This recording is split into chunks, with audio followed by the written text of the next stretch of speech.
So we're going to be talking about ticketing systems, and when we were discussing things kind of over the listserv, to me it seemed like there was kind of a top three that some of us might be interested in. So I've asked Amy with Gorton Center. She has audience view, and Paul and Caitlin from St. Norbert have VBO tickets, and Mary at Shower Center has theater manager. So I thought a good way to maybe kick us off would be to have each of them give a brief description of what they like or dislike about their current system since they've been using it for a while, and then from there can ask them any specific questions about their systems, or we can also share things that we've investigated so far. I've actually had one demo of one product, which I can share, and just anything else that we've researched thus far. And like I said, questions to follow up with those that are already using the products that some of us may be interested in investigating. So I'll go ahead and just go in alphabetical order by first name. So Amy, why don't you start us off and tell us a little bit about audience view and what you like about it? Sure. So we have Ovation Tix is what we purchased in October of 2017, and it's been acquired by Audience View. And so we think of it as Ovation Tix. So if I use that name, then know that I'm still talking about the same product. We are an arts and culturally based community center, and we have a few different things that we need to use our CRM for. One is straight up ticketing for events, for our films and concerts and other events. And then we have a number of classes like yoga and sewing and all kinds of things like that.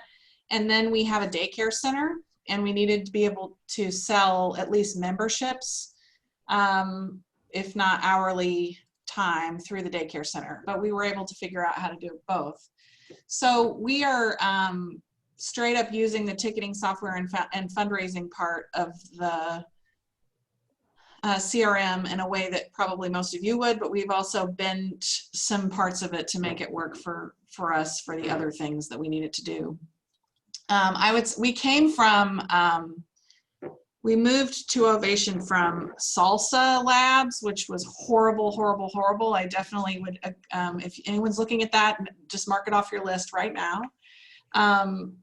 But we had a lot of limitations with Salsa Labs. So initially we still are very pleased with Ovation Tix. I will say, or Audience View, that there are things it doesn't do, but we don't run into that very often in our everyday lives. So we've been pretty happy with it. And even when we come up with something that we wish it would do, they do seem to listen and put it on a list. And then ultimately we've seen some of those things come to fruition. There was an issue with, and it's still not perfect, but if somebody was making a donation on your site, this is just one example, and then part of the checkout process is for somebody to be asked to make a donation. So they just made a donation and it was asking them to make a donation again. And it's like, that's so confusing to people because they're like, wait a minute, I thought I already put my information in. And so they fixed that now. So you're still asked when you buy a ticket, but if you made a donation, you're not asked twice. So a few, little tweaks like that. I do feel like that they listen when you, and I will say that when you contact them for support, they have a very robust online support tool now that you can kind of look up information. But when you contact them for support, you get a quick answer, and it's usually helpful. So even there are things, for example, we've been doing some outdoor concerts. We had an outdoor concert that got rained out on Saturday night. So if you change the date of an event before it happens, you can do that. But afterwards, they have to do that on the back end, but they're happy to do that for you. So like things that you don't have access to, they're willing to kind of fix for you on the back end sometimes. So because we needed to move that forward and take all our people with it. Now, if we would have thought about doing it before the event happened, that would have been nice, but we didn't think about that. So, but they were happy to help us. So we do use it for all of our fundraising as well. You can put in fundraising letters and have them automatically emailed out or print them with your letterhead.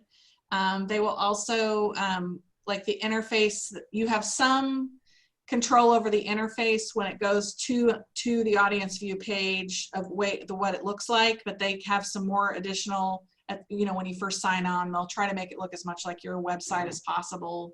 And then, like I said, you have some, like we changed our logo, we were able to go in and just fix that inside the system. So I don't know, I'm sure there's specific questions you have, but that's kind of an overview, hopefully, and I'm happy to answer any specific questions. Amy, yeah, I think it's just good to hear, like, you know, from folks that like their product or that it's working really well.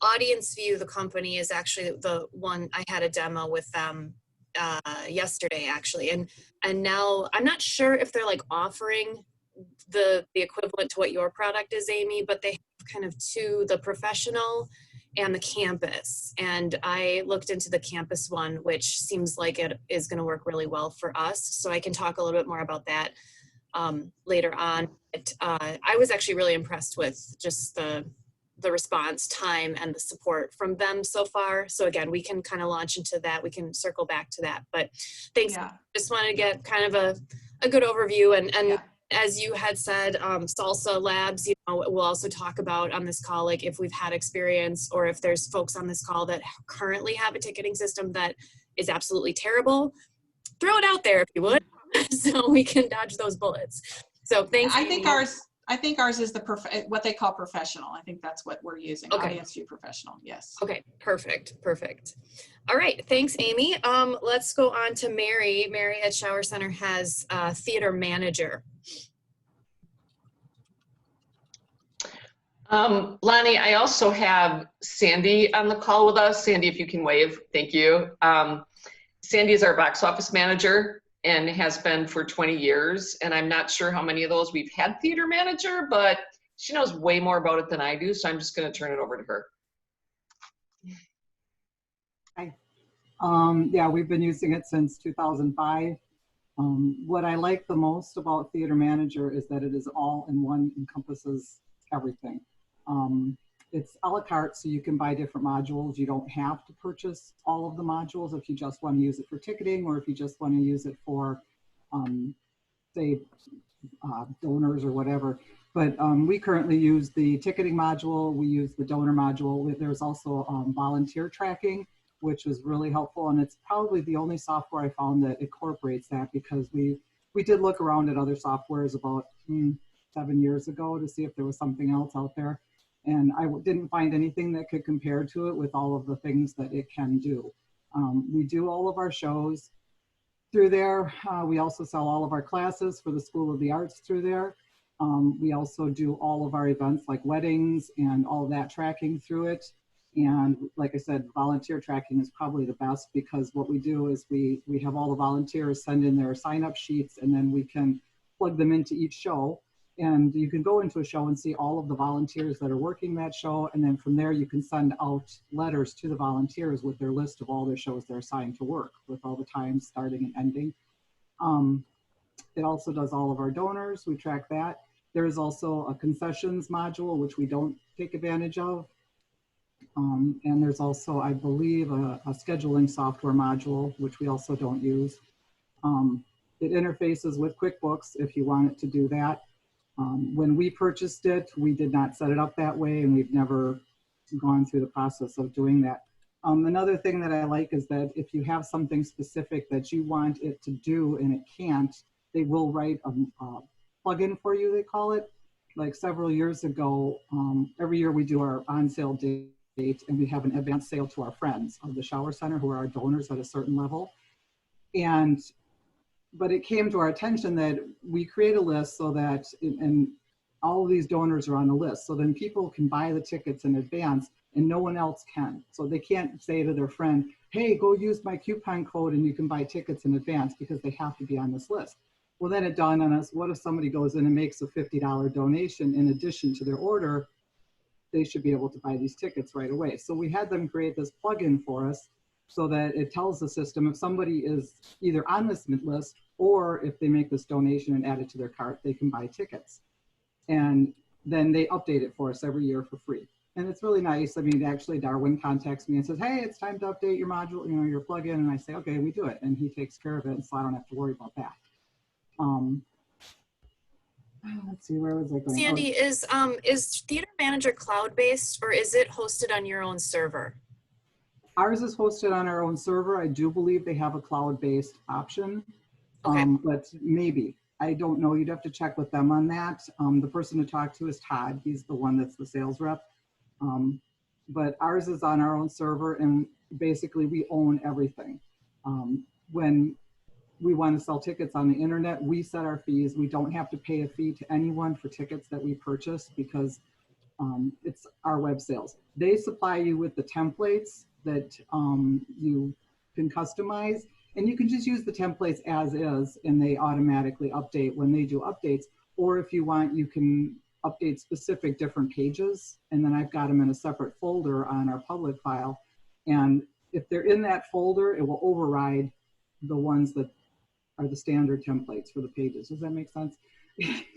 So if I do an update, I make a change. And I found out, I mean, I don't read computers and codes and all that stuff, and I don't do websites, but I haven't found it too difficult to go in and make changes. Like they send out a 3 Thought Thursday every Thursday. It's 3 little things you might not know about Theater Manager. And one week they send something about putting a roundup on your web page or checkout saying, hey, your total's this amount rounded up. And I didn't know the system could do that. And I didn't find it all that difficult to go and find that web page. And if you can't find it, I just email tech support and they'll go, oh, this is the page you're looking for, because literally there's hundreds of them. And I was able to update it. And so now there's a little button on our checkout screen, because I used to have our internet fee so that when you added sales tax, it rounded up to an even number. Well, then I changed it so now that it's the internet fee plus tax. So then everybody's order comes up to this weird 88 cents or some other cent amount, and then it'll say suggested donations. If you want to round up, you can round up 11 cents or $1.11 or $5.11. And actually in like, I think about 3 months, we had like $500 just in people rounding up these few cents. So that was kind of a nice little perk out of that. But I find them pretty easy to update. And as far as the system goes, I have yet to find something that it can't do.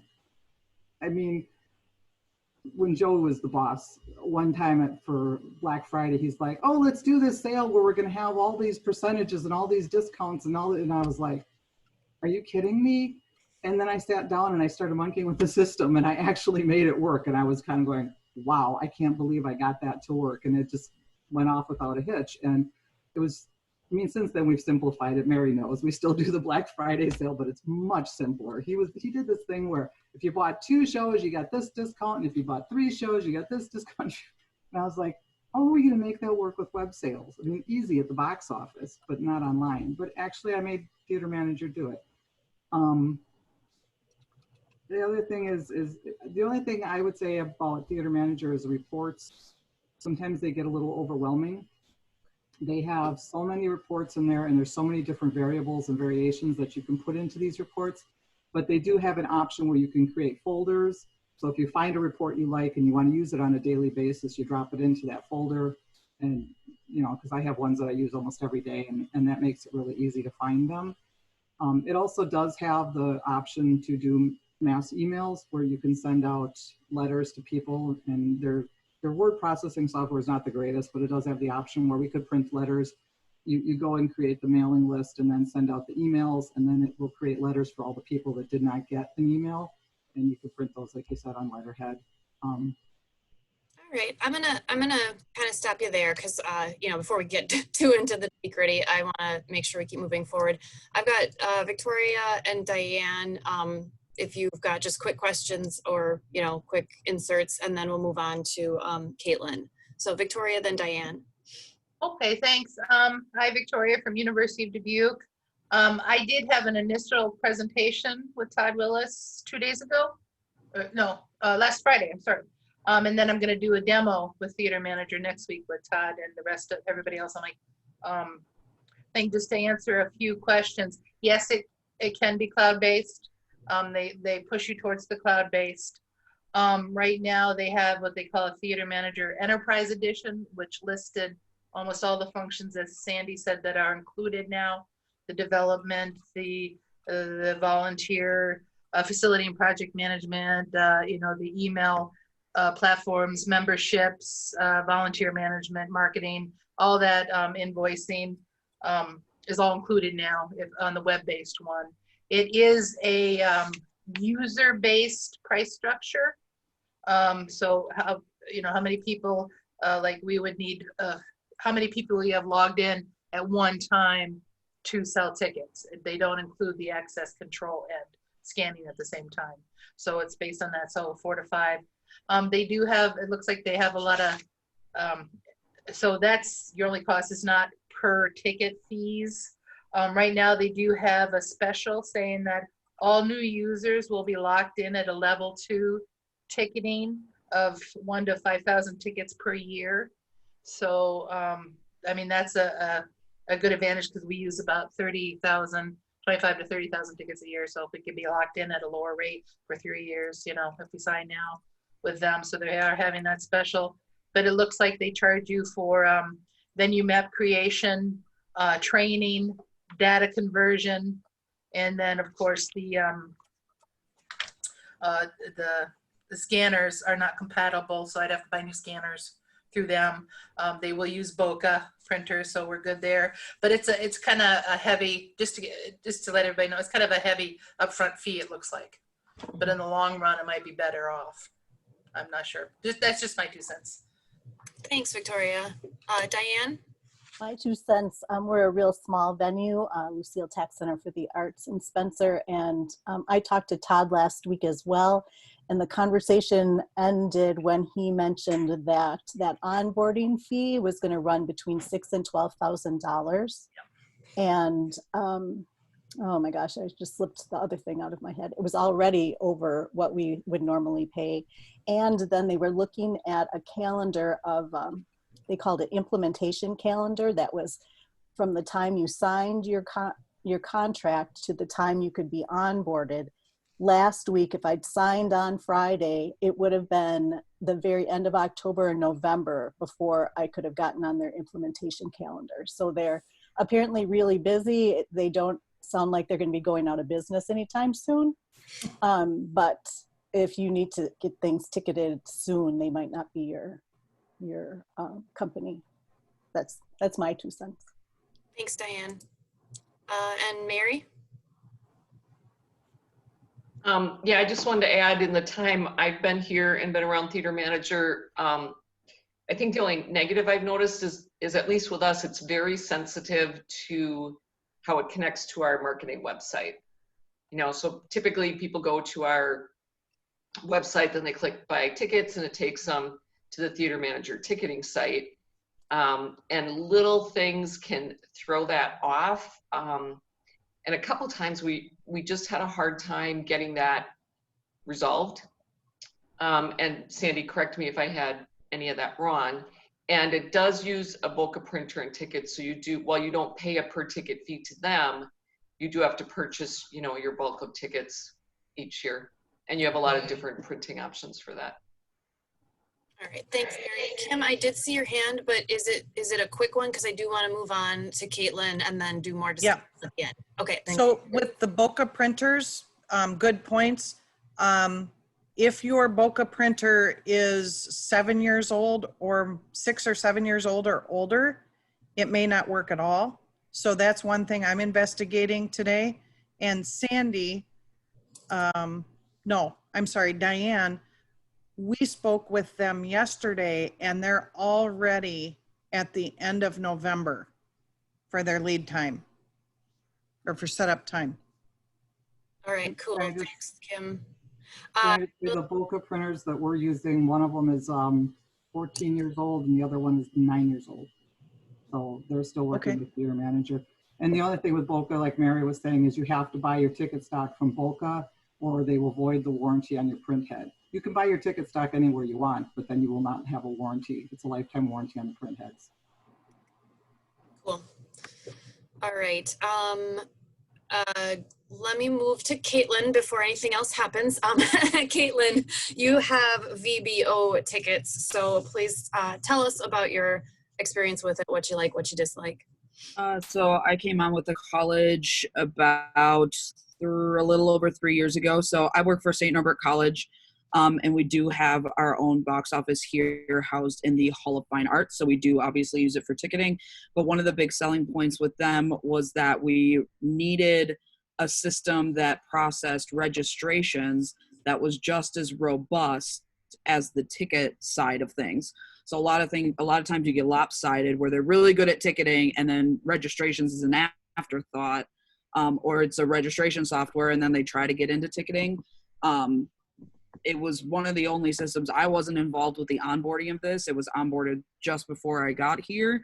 But that was pretty much the main selling point because we work with the office, the alumni office, we work with the athletics department, we work with a ton of departments on campus, so we can run their registrations for them and house it all in one nice place on campus so people aren't sort of inventing their own processes. So that's what we really, really like about it. The reporting is really good. It's come a long way. When we first onboarded, I think we onboarded like 4 years ago, maybe a little more. Spring of 2016, Caitlin. Spring of 2016. That was something they still kind of needed to get in line, but we actually were able to work very closely with them to get that into a solid place. Similar to what was said about Audience View and Ovation, their support is really, really good over there. You'll probably get a response within the same day, at least to let you know that they're working on something. And they've always listened to us and taken our suggestions, and it is a cloud-based system. So making updates for them is pretty easy. And another thing we really like about it is the plugin and widget options, or what they call them. So rather than having a redirect to a white site, they do have that option where you can just redirect to like a hosting site that they have for you. You can also develop and code your own. Well, they do have a basic template for you. If you want to get fancy, you can go in and code things to look a little bit more creative, or to further align with sort of your colors or your web layout or something like that. And you can embed those into your website. So I know when I worked with Ovation back in the day, it would just redirect, and I think even Theater Manager, when I worked with them, it would just redirect to a white site. But with the embedded plugins, it's all really seamless in our website. So we really like that. And we can also program these widgets and stuff like that. So when we work with the outreach offices and the language services, when they do cooking classes and language classes and different workshops, we can build them a widget that just calls out their events and put it on their website. So snc.edu/outreach. If you go there, it has its own little widget that just calls out either the language classes or the workshops or whatever. And then like our snc.edu/tickets has a full plugin that lists everything. Yeah, that lists everything that we have. There's different views that they'll give you. You can choose how you want it to lay out. Like if you want a calendar, if you want a list, if you want what we like to call the Pinterest view. I don't know why we call it that. I think Paul came up with that, and it just kind of. Oh, that's what it looks like. Yeah. I don't know, Paul. Do you have other things you want to drop in? Yeah. I would say one of the important things to know is the white site in any of the plugins or widgets that you use to create whatever unique website page views you want. They're all mobile dynamic. And that is really, really helpful, especially in today's market as people are shifting away from using desktops and they're using iPads or phones now. And so we have found, since we switched over to VBO, more than 50% of our traffic now is through a mobile device and not through a desktop. And so that switch for us was very, very important. Yeah, and it does all the same. As everybody else had said, the donations, you can sell merchandise. It does all of that, and it does all of that well. Yeah, so. Yeah. Great. Go Yeah, ahead. I'm not sure. The only thing that I've heard listed that I'm not aware that VBO does is concessions, but through the merchandise process, we could probably get it to sell concessions the way we would, the way you'd want to, but it has just about anything you would want it to do. Great. And it does have the integration with QuickBooks as well. Oh yeah, and it has integration with MailChimp and other third-party things, so you can really coordinate services and structures depending on how you run your marketing and such. Okay. Cool. Tiana? Caitlin or Paul, because you guys are at St. Norbert? Yeah, that's Right, correct. great. So I'm at Carthage College in Kenosha, so really great to hear about athletics and working together with them, because we've been trying to do that, and with the stable system, they just never really bought into it. So with VBO, I'm just kind of curious of what licensing fee, if there's any additional like per ticket fee cost, just kind of giving an idea of like our annual, not startup cost, but fee possibly. There, so for the system, it is a per ticket fee. So there's no like upfront, at least Paul, I mean, we don't pay like a steady monthly fee. It's all based on the business we do. Yeah, it's all based on business, which is helpful, especially during this downturn, let me tell you. Yeah, so we're only paying for what we're selling right now. But they do have different levels. So your donations, they take a smaller percentage of your donations because they understand that that's where a lot of our money comes from. So it's not a one size fits all. Your tickets, they calculate at 1%. Donations, they calculate at a percentage. Merchandise, they have their own percentage for, and then the registrations are a different percentage. So that's really nice when we're doing registrations. That's not the same cost with them as doing tickets. So sometimes that actually sways when we present the different options to the other departments on campus. We'll tell them, because we pass our fee on to the department, we'll tell them, well, if you do ticketing with us, it's going to be this because this is what we're going to get charged. But if you do a registration, it's going to be slightly cheaper because VBO doesn't charge us as much for registrations. So that's pretty nice. So by that time, the department's like, yeah, let's try to turn this into a registration rather than a ticketed event. For the athletics department, we actually do both ticketing and registrations for them. So we do all the ticketing for hockey games because they do want reserved seating for that, and we house all the season ticket holders. And then we also do registrations for their fundraising events. So like their golf outings, they do like steak fry dinners. They do hockey camps that we do for them. And they even do their own like alumni basketball events and with other sports and track and cross country that we do for them. So it's all that fee structure. And I think the most important thing to note is that they will negotiate, because they realize that not every venue is the same size and has the same type of volume as another venue. So it's really important that, you would contact them and you would talk about your needs and then negotiate that price.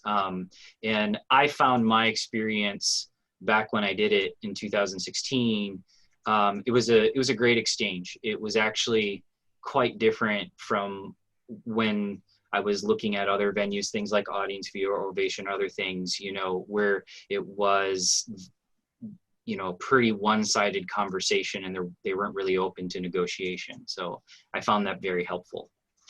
Yeah. So over there, Dave is, he's basically the president and CEO. He made the system and he's the guy who does all the main updates and coding and programming and stuff like that. He's awesome. Yes. We have worked with him a ton, and I have, whether personal or work, we have a really great relationship with all with everybody over there. their lead support guy is super knowledgeable and a great guy, and he always makes sure he's on top of everything, and he really, loves doing his job. So everybody over there is really awesome. Can I just ask a quick question? Go ahead. Yeah. I'm sorry. I was like, am I on mute? I just wanted to,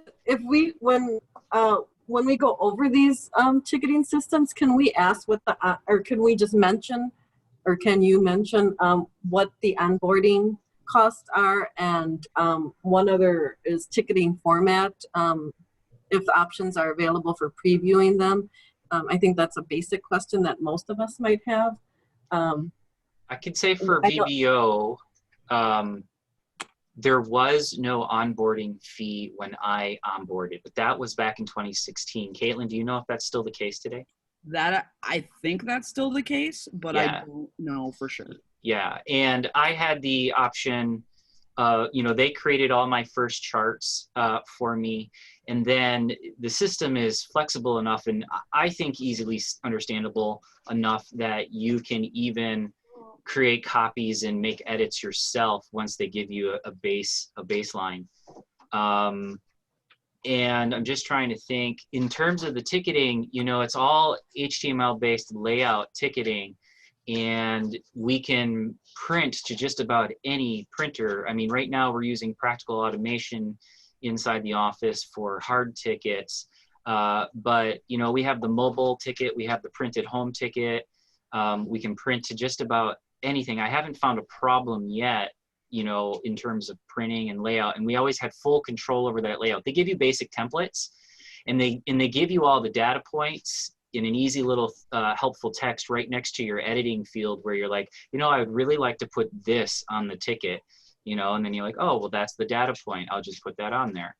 Yeah, I only asked that because we had choice in the past, and I spoke to Kathleen over at Cedarburg, and one of the issues with choice was that if you wanted to see the print ticket layout, you actually had to buy one. We had Sable, and you could print as many as you want, but those are my two questions on actually ticket layout fees, if there are any, and onboarding.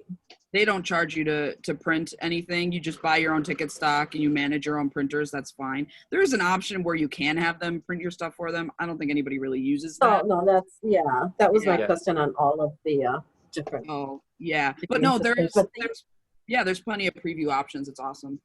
Actually, and I think once we're up and running in the system, there's very little that we ever call VBO for. We can handle all of our needs in-house, our emails, our email templates, our ticket templates, our donation templates and response letters. It's usually when we're trying to do something new, or a customer created a weird scenario for us, and now one of our student tellers did something funky on the sale, and we have to try to undo that. But generally, by and large, we're pretty self-sufficient in terms of how much we have control over. Okay. Great. Tiana, I want to grab to your hand. So if all three of you, Caitlin, Sandy, and Amy, I have two questions. One, what scanners do you use and how awesome are they? And two, I'm sure everyone else who has Sable right now is maybe feeling the same way. So I'm really worried I'm buying in another system during a pandemic. I know we need to do something, but I'm terrified someone's going to go out of business again. I guess I did not see this coming.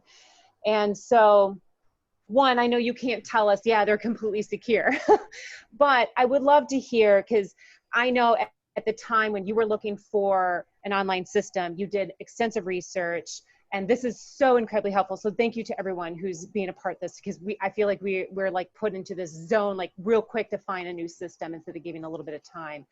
But what do you love best? Why did you choose the system that you have? What was your selling point? Not to make you a salesperson, but it's great to hear why you like it so much. Well, I can say when I chose VBO, I chose it because It was a cloud-based service, and it guaranteed PCI compliance, and it removed some of the PCI compliance burden on us by hosting it in-house. It was mobile dynamic. It was easily pluggable into any website, or I had a standalone website. And not only did it do ticketing from, extremely well, it did registration extremely well. And then all the other stuff was just bonus.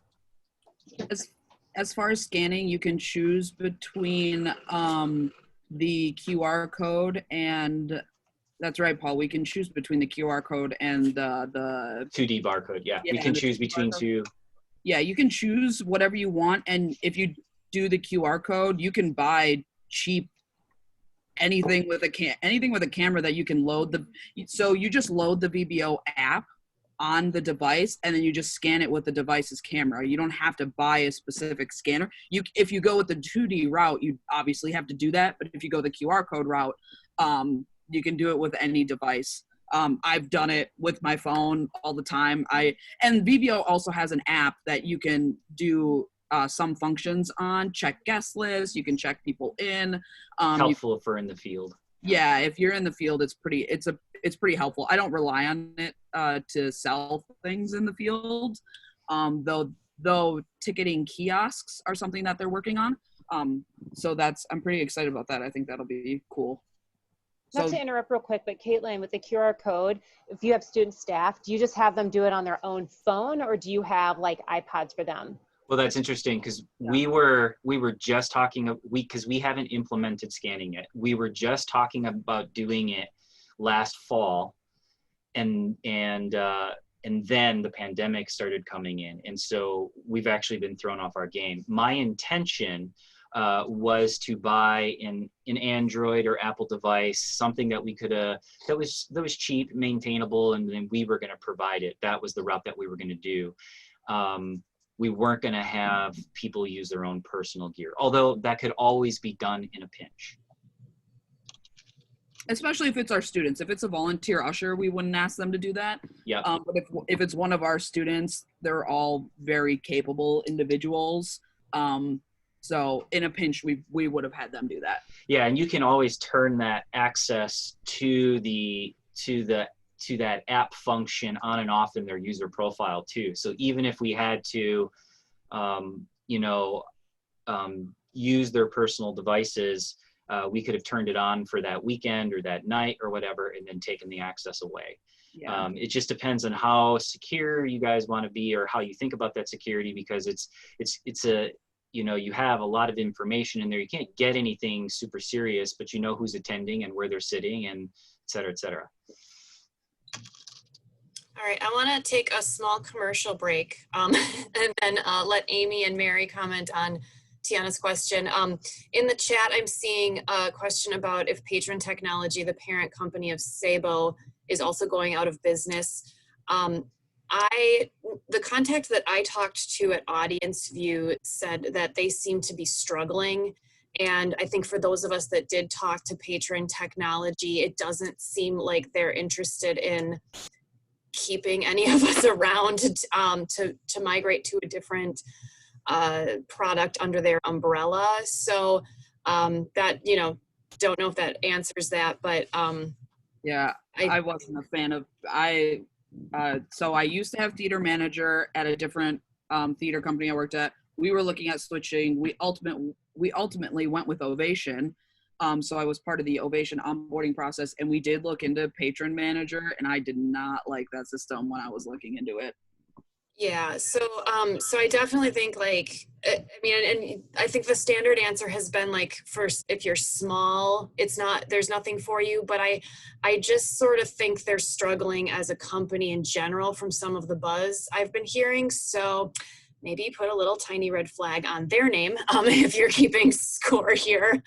And I also did want to mention just real quick, like I said, I had a nice conversation with Michael from Audience View, specifically for the campus product, which is a little bit different than the professional product. And one of the things that impressed me about that, specifically for a college campus, is they are able to integrate it with your student ID system. so that, and I'm not sure I totally understand all of this, but that like student IDs could be tied to the system so that when a student logs in, it recognizes them as a student and can enable different comp codes or different discounts specifically for students and faculty staff. So there's a lot of things. If you're on a college campus, their campus product is very specific to campus life. And I kind of, that's kind of where I'm leaning just as my initial call with them, just because it seems like there's a lot of things that work really well for a college campus and having students.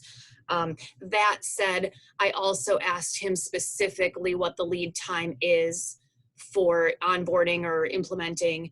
And what he told me was they are committed as a company not to put anybody on a waiting list or turn anybody away. So he said the second I would sign something, they would start that afternoon. We'd get a contract going, we would start implementing.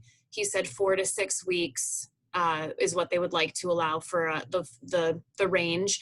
And he also told me, and again, he's the salesperson, so take this as whatever it is, but he also told me that his CEO has said that they are committed to, if they get a huge influx of people and they get backlogged, that they will bring in more resources to get people taken care of right away. They are not going to make people wait till November. That is what he told me. So that made me feel pretty good. So I wanted to share that as we're talking about this, because a lot of us are, some of us have started, some of us, this is our first exploration of this, and it can be very stressful. And so, so that was one that I specifically asked that question about, are we going to be able to do this by December 31st? Because that's kind of crazy. And he was very, very confident about that.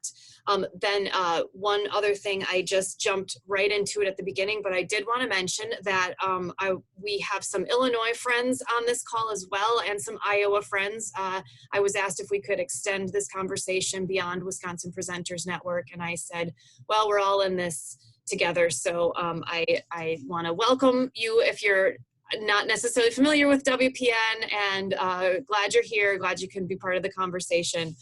So I wanted to do that at the beginning, and I got so excited that I forgot. So welcome to our neighbors.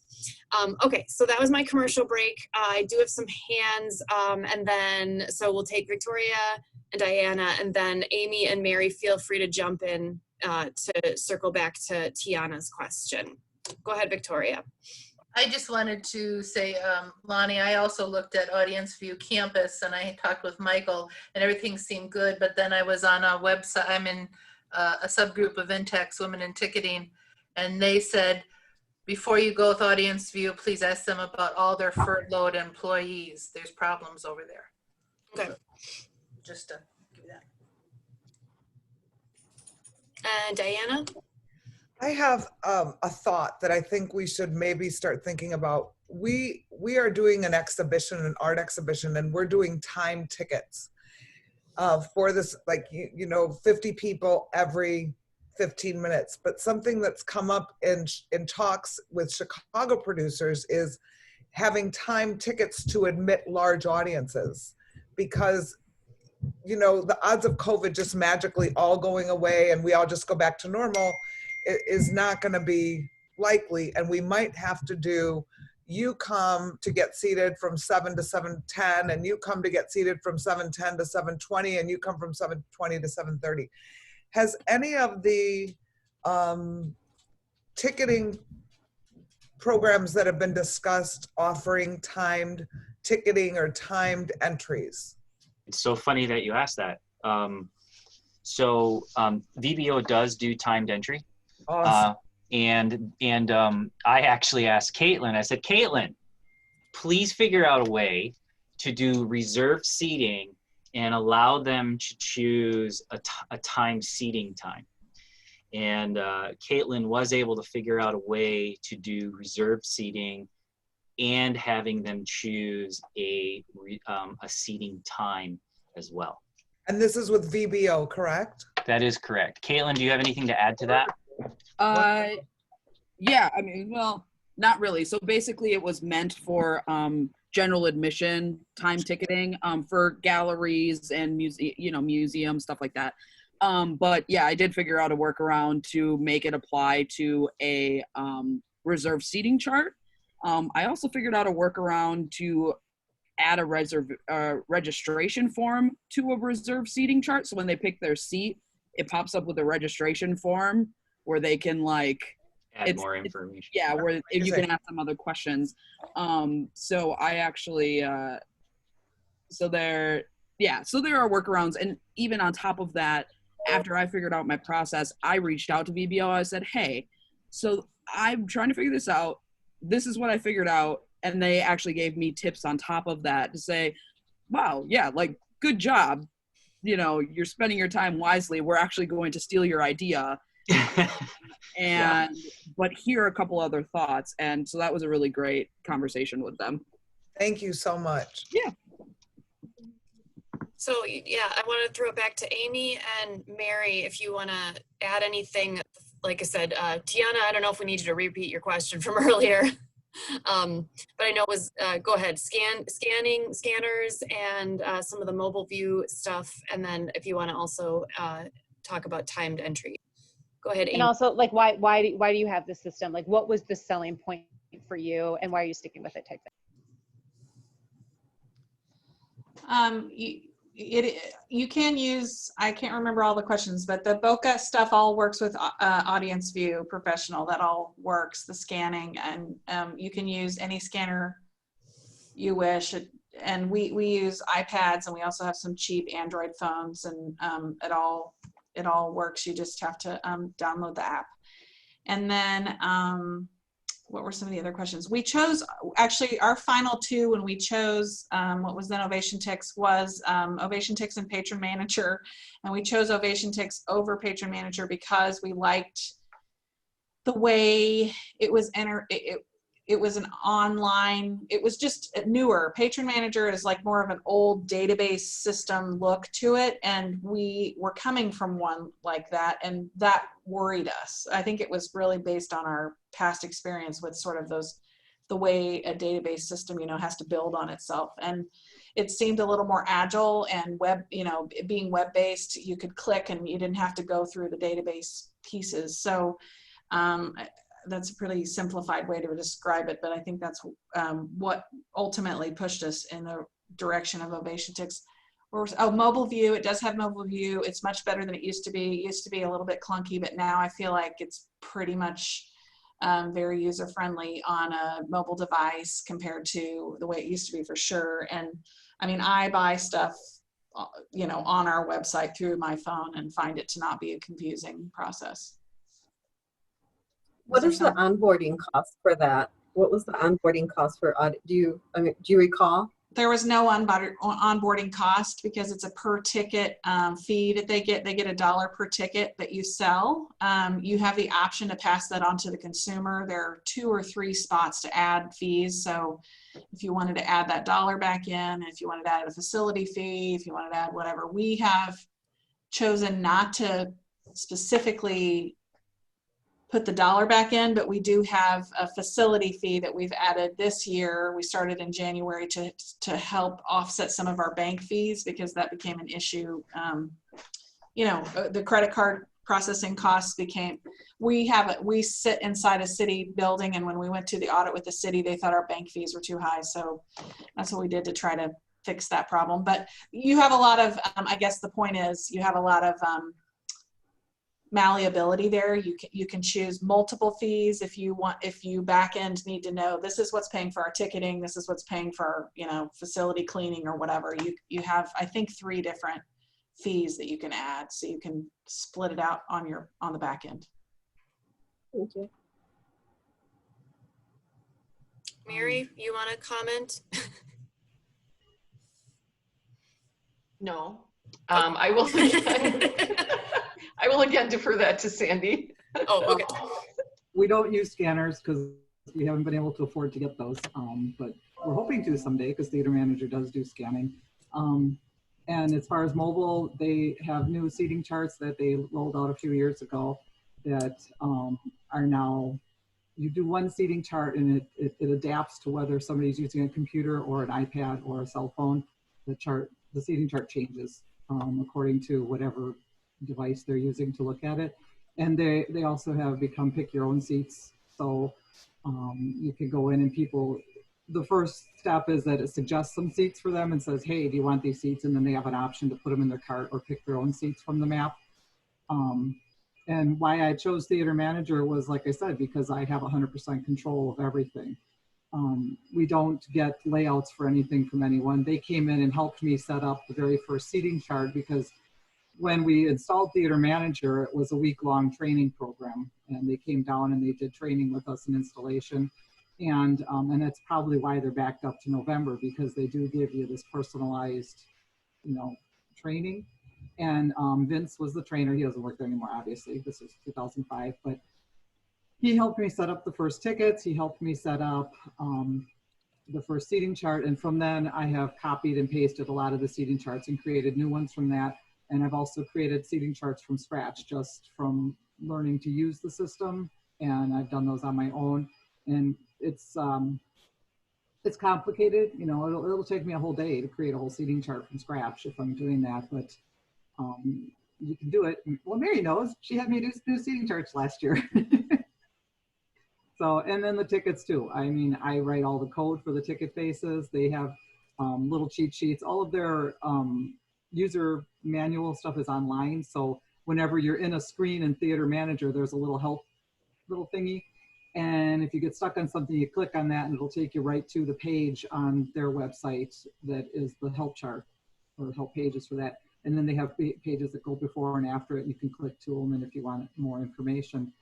And that's what I've done over the years. Always, whenever I need something, I go in there and look, especially with coding and stuff for tickets, because you have to figure out how to make it say Thursday instead of Thurs, or capitalize it or make it smaller case. I mean, I create all that, and it's our options.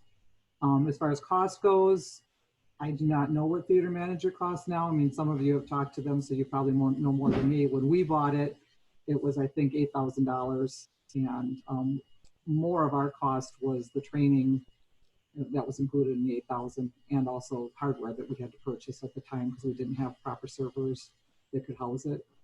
And then annually we pay, I think it's $2,500 a year as our tech support is an annual fee.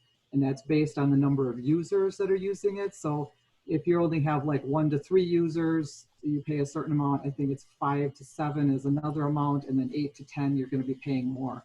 So we're stuck at 7, and we're not going up to 8 because we don't want to pay an increase in that user fee. And the web listener does count as one of your users. So if you have a license for 3 users, you could only have 2 people using the system at a time, plus that web listener. Josiah, you have a question? Or you're just raising your hand for fun? I don't know. Where'd you go? You're still on mute. Sorry. Sorry about that. I'm still on my phone. I made it back to Watoma. But hi, everyone. This is Josiah. I'm at the McComb Brooks Performing Arts Center in the middle of the state of Wisconsin in Watoma. We currently have right now Vendini, and Vendini was bought by Audience View about 1.5 to 2 years ago, and they're going to be phasing out at the end of November. And so we've been approached by Audience View to go to their professional, and I'm actually considering going with them due to the fact that, I don't know about you, Amy, and I don't know if Jess is on this call or not, but I know he has. Okay, I know he switched to Audience View, but my proposal, and I'm happy to tell you what my proposal they sent me was that they're going to take $1.10 per single ticket, and then they're going to waive their $200 monthly fee for 3 years.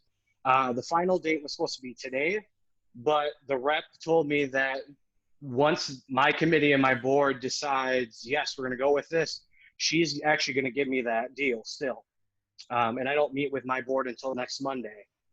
And then I don't know, Amy, I don't know if you could touch on this, but from what my understanding is with Audience View is that they were not going to charge a per ticket fee on packages, donations, any of that. It was just $1.10 per single ticket sold. which in my mind is mind-boggling for a company like that. But those who don't know Audience View, they do a lot with Broadway. A lot of their ticketing software is through Broadway, has Broadway ticketing. So I'm pretty sure they're going to be sticking around for, hopefully for 10 plus years. Hopefully, crossing my fingers so I don't have to go through that. Diane, how many tickets do you usually sell a year? Oh God. I think it's probably about 2,000 or so, I think is what we sell a year. So which isn't bad. And plus with Audience View, from what my understanding is, they don't base it off of how many tickets you sell in a year, which is amazing, which is great because I hate stuff like that. But we've looked at Patron Manager, we looked at VBO at the beginning of going online and stuff, and I loved Vendini. We personally loved Vendini because it integrated everything. So I don't have to use MailChimp or Constant Contact or any other email platform. They actually have it in their system, and I'm hoping I think that's what they're doing now with Audience View Professional or Ovation Text or whatever it is now, because I think they're taking Ovation Text and Vendini and forming it together. So that's my 2 cents. That's what I'm looking forward to. Patron Manager, whoever said it, was, excuse my French to everyone, looked like garbage. It just wasn't going to work for us. And their upfront fee was way more than I thought it should have been for a system like that. And I thought maybe they would survive, but obviously they're not going to survive. And so there's probably only going to be so many of ticketing softwares out there. And I'm glad that we're all going through this together during a pandemic. Thank you all, because it's keeping my head above water for a little bit. So that's my 5,000 cents on it. But yeah. Thanks, Josiah. I wanted to add to that too. In my conversation with Audience View, it seemed like it was negotiable to what I would be comfortable with. We could do a per ticket fee, or we could do a flat yearly fee. And so there was, it seemed like I was kind of open to a conversation about what would work best for my specific organization. So it was positive to hear that, because sometimes the per ticket fee with the minimum from Seat Advisor sort of drove me nuts.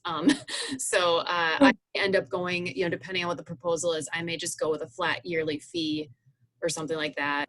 But it seemed like there was options. So I would encourage everybody, if you do have conversations with sales reps, ask that, like, if there's something that with your business specifically, something would work better. I think a lot of them right now are open to trying to make it work for you as the customer. Josiah? Sorry, you probably all are annoyed about a 27-year-old talking about this stuff, but wanted to mention, I know everyone is commenting about AV. I actually didn't really, I think I talked with a rep, but I actually talked with someone who was much higher, because I actually had to send an email to the higher ups, because we never received an email stating that they were going to phase out Vendini. So at the beginning of August, I sent an email to someone that I had connections with Vendini, who was with AV, but now I believe she's either furloughed or not with the company, or long vacation, whatever it is. But someone above her contacted me. So I don't know if you guys need to, talk with the reps again and say, hey, this is what another, theater companies or theater is getting with your ticket or your ticket software or whatever. But I would not be afraid to go above people's heads, which is what I did, because I was pissed. Let me tell you, I was upset that I personally never received an email stating that this was happening. But I've had people look into it, and they seem to like what's happening. I don't know about everything else. I probably should look into it more. But I thought, from what I was told, that it was supposed to be Ovation and Vendini together is how this was supposed to be set up. But yeah, I just wanted to mention that if you have to go above and beyond some of these reps, I say go ahead, and so you can get the best deal that is out there. Because I think they are getting bombarded by tons of theater groups. But I think it's a good thing for them, because they're going to be making bank at the end. At the end of this, I'm just mad that Vendini had to be bought out, because we preferred Vendini a lot. But we're hoping that Audience View will do the same as it did with Vendini, and so on and so forth, and it will last, like I said before, 10 plus years. Sorry, that was the last of it. Josiah, if you're the youngest one on the call, you're the most qualified of any of us to speak. So please don't 26. Oh, Caitlin, are you the winner? I'm 26. Oh, just What? We have someone younger than me. That's awesome. That's awesome. Welcome, welcome. That's awesome. Cynthia, did you have your hand up? Yeah, I do. I have one question. Has anyone used Espresso? I know that they're using that out in Cedarburg, but does anyone have any thoughts on or information on that? Ticketing. Thanks. I was going to ask that along with some of these other ones that have popped into my email. I wanted to kind of turn us, perfect, thanks Cynthia. I wanted to turn us to a couple more minutes of discussion. If anybody has experience with other ticketing companies, like I said, I just sort of picked what seemed like the top 3 that were coming out on the list serve as the popular ones. But I had Espresso, Tix, Neon One, which is under Arts People. A couple others have reached out to me that I just haven't had time to investigate yet. So does anybody have something else besides the 3 that we've been talking about that they really love? Or has anybody had an initial conversation or an initial demo yet that they feel might be something that would be promising for others to look into? Crickets. Okay. Ticket Sage, Michelle just put up there. That's another one I had heard about too. So I guess let me throw this out to the group. You know, we all sort of have some work cut out for us, but what do you think would be beneficial for us as a group to do right now? Like I said, I've had one demo. I'm hoping to have a demo with VBO, and honestly, I don't know if it would be beneficial for like some of us to try to get together to do demos, like those of us that are similar, you know, on college campuses to do demos together, or if it's just more beneficial for us to each individually set these up, you know, so we can ask our own questions. But I mean, would it be beneficial to sort of come back, you know, next week and continue this conversation? What does the group need at this point? I'll say that, I mean, in the wonders and world of Zoom, if anybody has questions about VBO and stuff, let me know, and I'm totally willing to Zoom with you and share my screen and walk you through some stuff. I've done that before. Other people have approached us to ask about it, and I've done that before. So if anybody wants to do that, feel free to reach out with me. I will put my email in the chat here so everybody has it. Thank you, Caitlin. That's really helpful. Yeah, because, you know, and like with some of these demos, you're seeing the whole thing kind of thrown at you in maybe an hour and a half. So after we've had a chance to kind of get the bird's eye view, that might be really helpful. So thank you, Caitlin, for offering that. Anybody else feel like they just are still drowning in the ocean and need some sort of life raft that I don't have? Sally, I know you are really in kind of a pickle because you've got tickets on sale already past that deadline. So, yeah, unfortunately, I don't have answers to some of the questions that you were popping in here about. You know, I don't know if you can still sell tickets during transition times and things like that. Does anybody know? I mean, when you've made the transition into your current system, I assume it was mid-season. You probably had some things on sale. I would think that there is the ability to do that. Does anybody have any comments on that? Diane? When I talked to Audience View yesterday, they said that we had 2 shows that we had to postpone from last season to this season, and they said they could move all of those over to their system without charging a per ticket fee for that. And there are a couple of ways to do it. And I think with Sable, you can still sell through the end of December, I believe. So you could keep, I'm thinking, Sally, you could keep selling and then roll everything over. At least I know Audience View would do it for you. So I don't know if that helps or not. Okay, but are we actually like down at a certain point in time where we can't sell tickets? We My can't. And how long understanding, is that?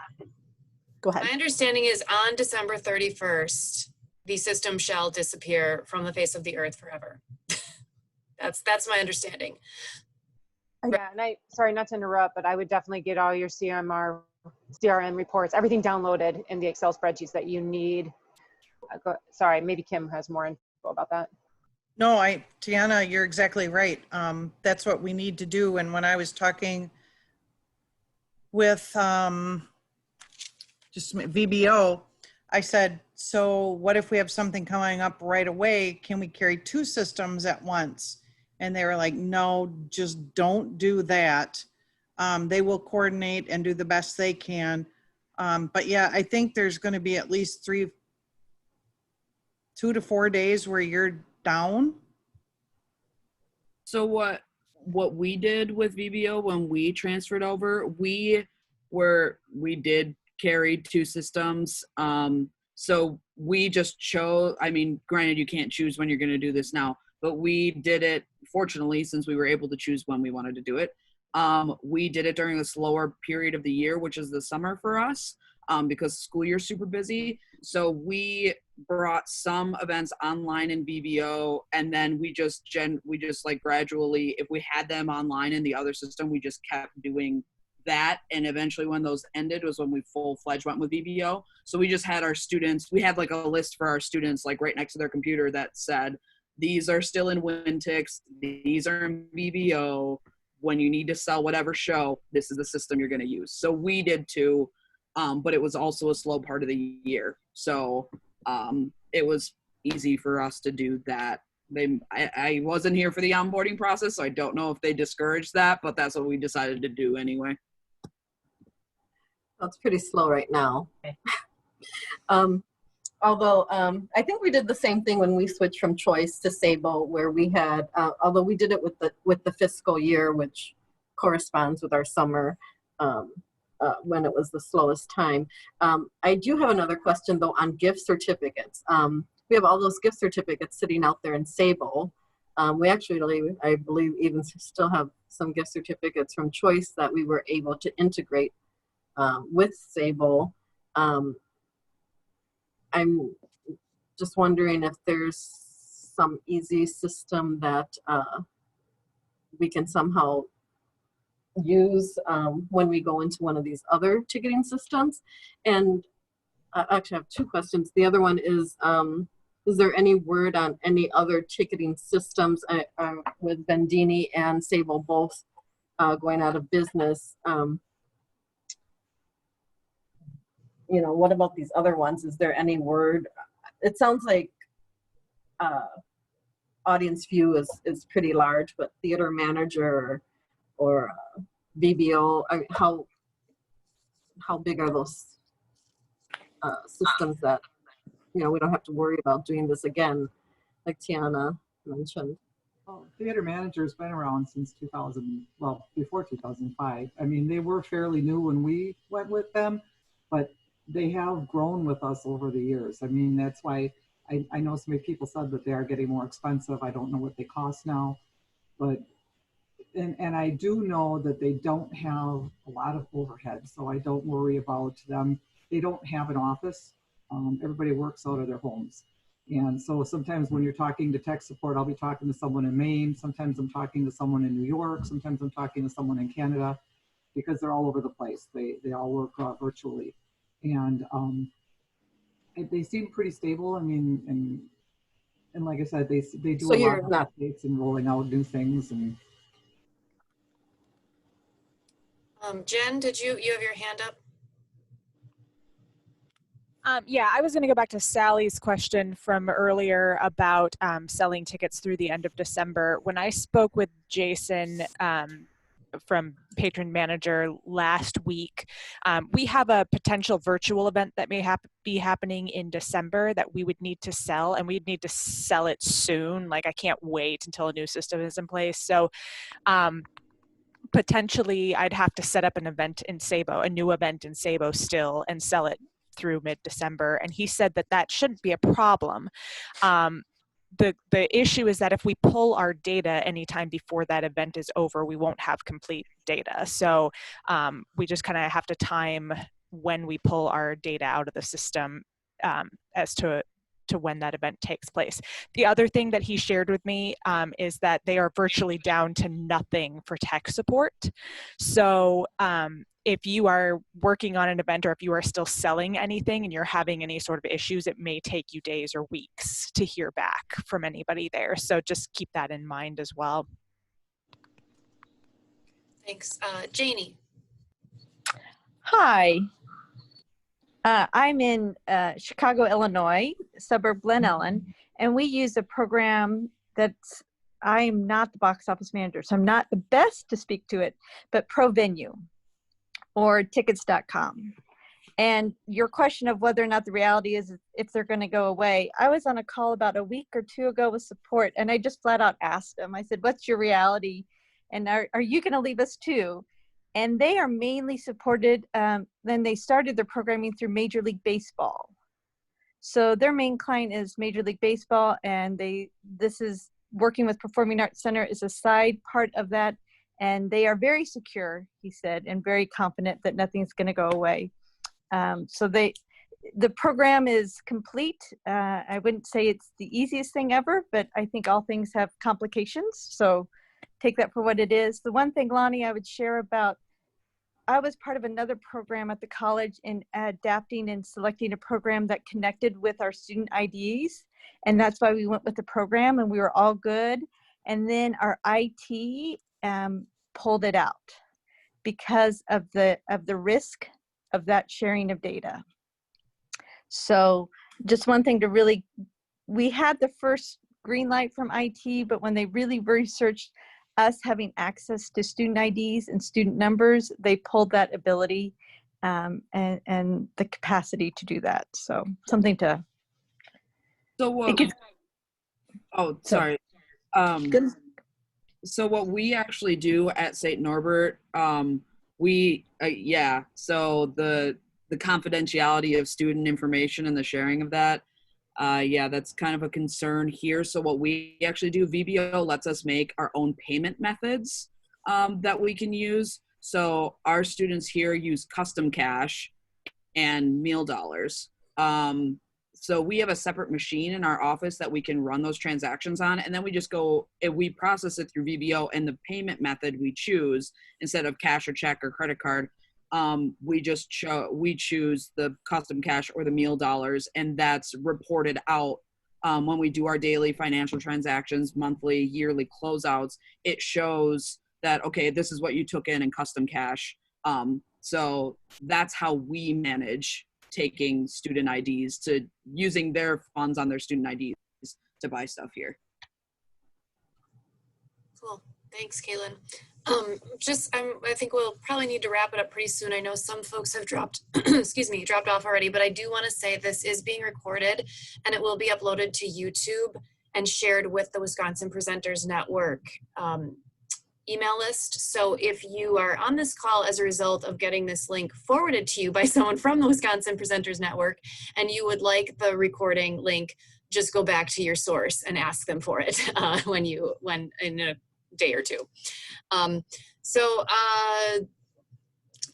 wrap it up, I guess any final thoughts here, final burning questions? I know there's still a lot of questions of just who's going to be in business next week as far as ticketing companies, and we probably can't predict that, but would it be helpful to, I don't know, circle back in a week or so, or what do you guys think?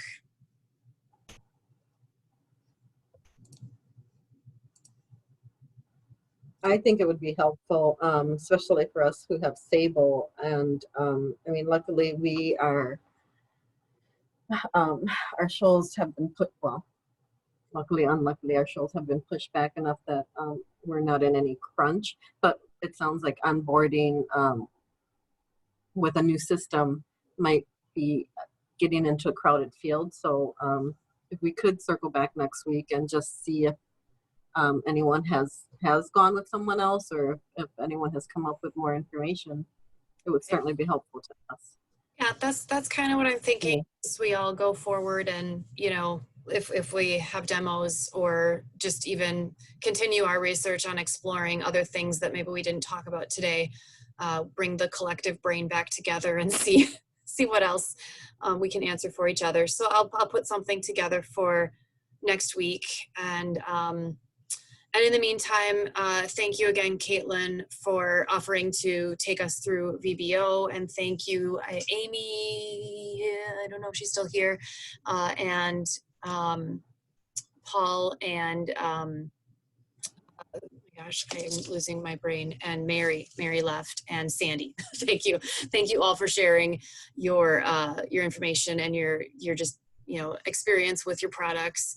It's just such a, you know, it's such a difficult thing when you're talking to a salesperson, because they're going to tell you their system is the best and it's wonderful and it's lovely and it's beautiful and you have to go with it. So it's really, really helpful, I think, to get, you know, the real deal from the end user, which is all of you. So thank you so much for your feedback and for your offer to help us as those of us who are coming from SABO are navigating these fun, rocky waters. So thanks again for everything.